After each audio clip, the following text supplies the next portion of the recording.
Everyone at that table thought I was the failure. Until the butler walked in, looked straight at me and said, "Welcome back, Miss Moreno. The boardroom is ready." I sat quietly at the long oak table in the grand dining hall of the Bellomont estate, where my extended family gathered each spring for our reunion dinner. The flickering candlelight bounced off the antique silverware, but all the warmth in the room seemed to orbit around my older brother Marcus. Dressed like he'd stepped off the cover of a business magazine, Marcus held the room in his usual chokehold of self-congratulation. "So," he announced, swirling his wine, "the CEO cornered me right after the quarterly report, promoted me on the spot, Senior Director of Global Accounts." He waited for the impressed murmurs, and they came right on cue. I lifted my glass of iced tea, ignoring the sting in my stomach. The group had no idea that the biggest executive interviews in Horizon Dynamics history were kicking off tomorrow morning. No idea that I, Danielle Moreno, their supposedly aimless relative, was the founder and CEO of that very company. "So Danielle," my aunt chimed in, her tone painfully cheerful, "still doing that side hustle thing? Crafting, coding? I can't keep up." I smiled. If only she knew my side hustle had just cleared a $90 million 0 cents valuation. "Yep, still hustling," I replied smoothly, thinking about the merger documents on my desk. Marcus leaned over, with faux concern. "Hey, if you're still between things, I could probably pull some strings at Langston Corp, something entry-level, data input maybe?" He grinned like a hero. Langston Corp, the very company Horizon Dynamics was set to acquire tomorrow at 10 a.m., the same company where Marcus had just landed his fancy new title. "That's really generous of you," I said, holding back a laugh. My father sighed dramatically. "Danielle, you graduated summa cum laude from Wharton. What happened? You're 34. You should be catching up to your brother by now." I just nodded, my fingers tracing the rim of my glass. He didn't know Forbes had just named me one of 2024's 40 under 40 in tech leadership. And tomorrow morning, Marcus would walk into Horizon's headquarters, unaware that the nobody he just offered a pity job to would be waiting on the other side of the table as his new boss. The article had used the exact photo I preferred, back turned to the lens, my face in soft shadow. Few people knew what the elusive founder of Horizon Dynamics actually looked like. That was intentional. I'd built an empire from behind the curtain, and I liked it that way. "Remember when we were kids?" Marcus's voice oozed with that same smug nostalgia he always used when he thought he'd won. "You always said you'd run your own company one day." "Wild, huh?" "Wilder than you know," I thought, folding my napkin in my lap. Aunt Rita, always eager to help in the worst ways, chimed in. "You know, Danielle, I have a friend with a tax prep business. Maybe she could use someone to help with forms, data entry, that sort of thing." "Thanks, Aunt Rita," I said with a polite nod, nudging my untouched creme brulee aside. "But I'm doing just fine." "Fine," Marcus chuckled. "Danielle, you rent a tiny flat, drive a 10-year-old Civic, and you're what, freelancing? Meanwhile, I just wrapped the biggest deal in Langston Corp's history. Tomorrow's going to be a game changer." If only he knew. The deal Marcus was bragging about was actually the final phase of a hostile acquisition. Langston Corp had been bleeding money for 2 years. My team at Horizon had been buying its debt and equity through proxy firms since last spring. Tomorrow wasn't a merger, it was a takeover. The contract he was so proud of? Finalized by his assistant.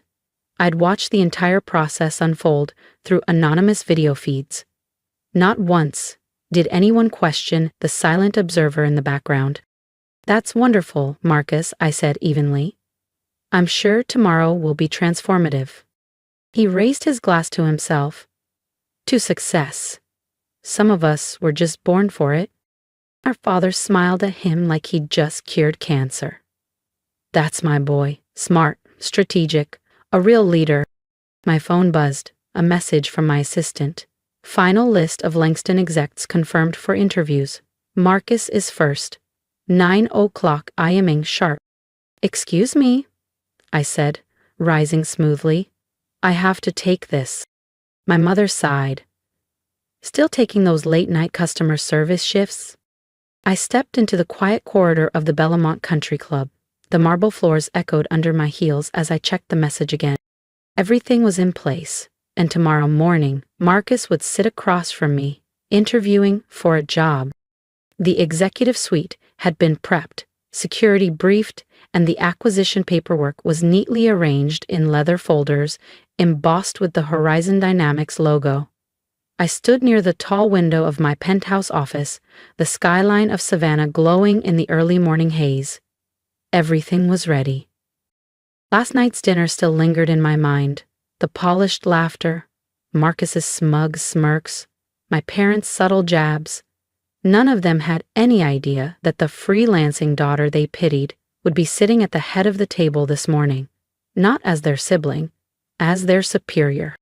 Marcus would walk into Horizon's headquarters expecting to discuss his transition during the merger. Instead, he'd walk straight into an executive review. Led by me, I glanced at my watch. 7:42 a.m., just over an hour until he arrived. Back at the Belmont dining room, Marcus had still been playing the hero. "Success is about taking charge," he said as I returned to the table, his voice slicing through the air like a toast. "Some people just don't have the guts for it." "You're absolutely right," I'd replied with a faint smile. "Tomorrow's going to be enlightening." He smirked. "Ah, finally considering that assistant role I mentioned." "Something like that," I said, raising my water glass. "To new beginnings." Driving home later, I'd let the laughter fade behind me, replaced by calm determination. My so-called tiny apartment was actually the penthouse suite of the Orion Residences, Savannah's most exclusive high-rise.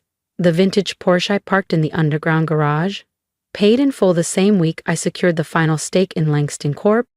As I reviewed the documents one last time that night, the irony nearly made me laugh. I had built Horizon Dynamics from a borrowed laptop and a rented co-working desk. Now it spanned multiple continents, and today, it would absorb the very company that made my brother feel powerful. The next morning, I stepped into my private elevator, the gold key card clicking smoothly into place.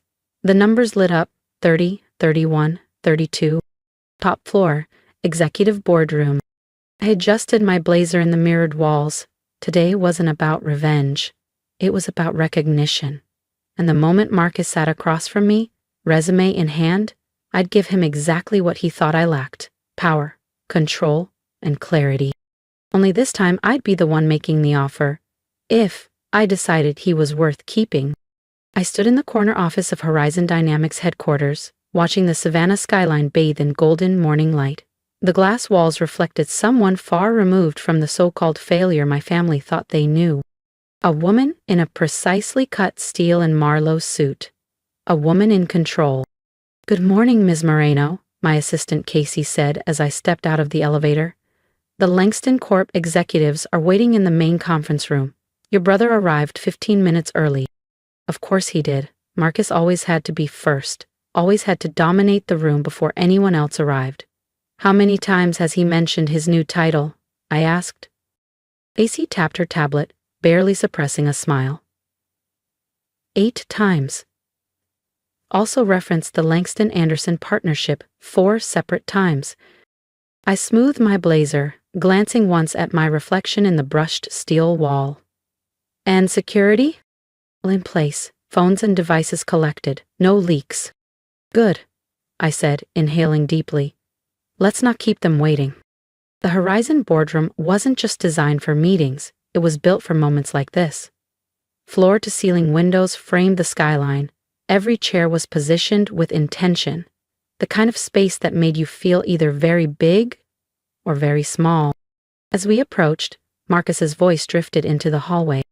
"And once the merger finalizes, I'm confident I'll have direct oversight of all global accounts. Frankly, I wouldn't be surprised if Horizon offers me a seat on their board." We pushed open the door. Silence hit like a wave. Marcus, halfway through what had to be another one of his humble brags, turned toward the entrance. His confident expression faltered as confusion swept over him. "Danielle?" He blinked. What are you doing here? I stepped forward without missing a beat, placed my briefcase at the head of the table, and met every eye in the room. Good morning, everyone. Apologies for the delay. Casey began handing out the acquisition packets. There must be a mistake, Marcus said sharply. This is a confidential strategy session. We're here to meet with Horizon's CEO about the merger.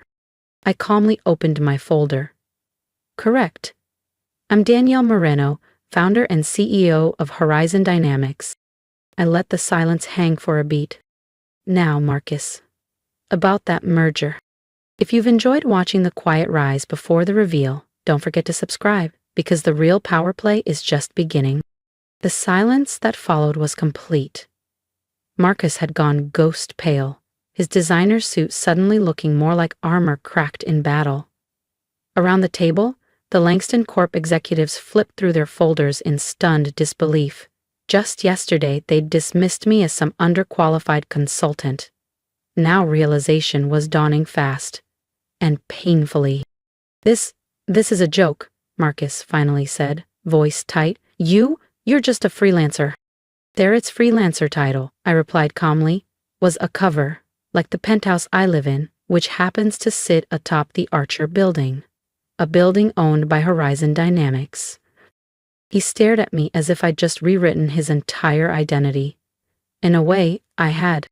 Success, I continued, stepping toward the monitor, doesn't always need to be shouted at every holiday dinner.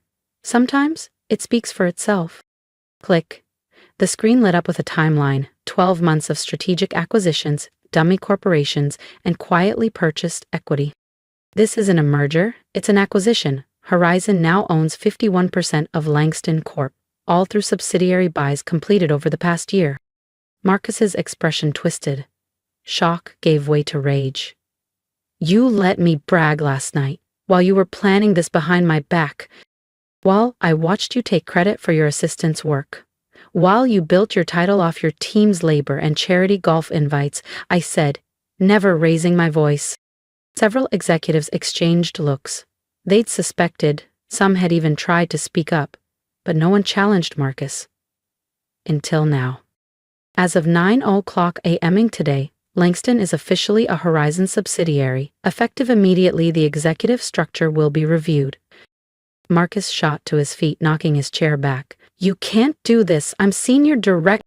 Your position is being eliminated, I interrupted, along with a handful of roles we've identified as non-contributive. However, I turned to the rest of the room. Most operational staff will remain. Horizon rewards results, not resume inflation. What followed was a blur of legal signatures and stunned silence. One by one, the executives left the room, until only Marcus remained. He stood by the window, the city sprawling below him, his shoulders slumped. Why? He whispered. Why didn't you tell me? I gathered my papers with quiet precision. Would you have believed me? He turned, eyes red, voice breaking. Every holiday. Every reunion, every time you said you were doing fine, you were building all this? I looked him dead in the eye. Yes. While you were too busy performing success, I was busy earning it. You offered me an entry-level position, I said, snapping my briefcase shut with a quiet, final click. As if you were doing me a favor. I looked Marcus dead in the eye. Consider this a lesson in humility. Success isn't about who brags the loudest at a family gathering. He opened his mouth to respond, but before a word escaped, my phone buzzed. I didn't have to check to know who it was. Mom and Dad lit up the screen like clockwork. His phone had probably started lighting up too, now that security had returned everyone's devices. I answered on speaker. Hello? Danielle? Mom's voice cracked, high and shrill. Tell me this isn't true. Tell me you haven't been lying to us all these years. I never lied, I said calmly, adjusting my blazer. You just never asked the right questions. You were too busy applauding Marcus to notice what I was building. But we tried to help, she insisted. We offered to help you find a real job. I was busy building $1 billion company, I said simply. I allowed myself a rare smile. Though I'll admit, watching Marcus offer me an entry-level role at a company I was about to acquire, that was pretty entertaining. There was a long silence. Then finally, my father's voice broke through. Lower, slower. Why didn't you ever tell us? I looked over at Marcus, still frozen near the window like a man trying to process the end of a dream. Then back at the phone. Because I wanted this on my own terms, I said. Not for your approval, not to prove a point, just for me. I ended the call. As I reached the door, I turned one last time. Oh, and Marcus, about that job offer last night? You might want to dust off your resume. Feel free to apply through HR. The Knox family reunion? Different. Gone were the jabs about my freelance phase. Instead, second cousins who once avoided me now leaned in when I spoke. People who used to mock me now asked for startup advice. Marcus wasn't there. Word was he'd taken a mid-level job at a regional firm, quietly, humbly. A lesson learned. My parents? They still struggled to reconcile the image of the daughter they overlooked with the CEO everyone suddenly admired. Sometimes they spoke with pride, other times with visible discomfort, especially when asked why they'd never mentioned their daughter ran Horizon Dynamics. As for me, I'd moved into a bigger office, one with my name etched on the building's glass, and on nights I worked late, I could still see my old apartment, tiny, quiet, hidden among the rooftops. A reminder. Success isn't always loud or visible. Sometimes the most powerful person in the room is the one no one noticed until it was too late. And the biggest change wasn't in how they saw me. It was how I saw myself. Because the best revenge isn't revenge at all. It's becoming everything they said you never would be and not needing their applause to know it. Thank you for listening to a story that, for years, I never thought would be heard. I'd love to know your thoughts. Drop a comment below. Tell me, have you ever been underestimated, brushed aside, made to feel like your dreams were just too big, too strange, or too far from what others expected of you? I promise, I read every word. Because no matter how far we rise, connection still matters. And if there's one piece of advice I could give you, it's this. You don't owe anyone your story until you're ready to tell it. You don't need to explain your grind to people who only notice noise, not substance. Build in silence, grow in your own time, and when the moment comes to step into the light, you won't need to shout. Your results will speak loud enough. If Danielle's story reminded you of your own strength, I hope you'll subscribe, because I've got more stories to tell, and maybe one of them will help you reclaim your power too. And remember, just because they can't see your worth yet, doesn't mean you're not already becoming something extraordinary.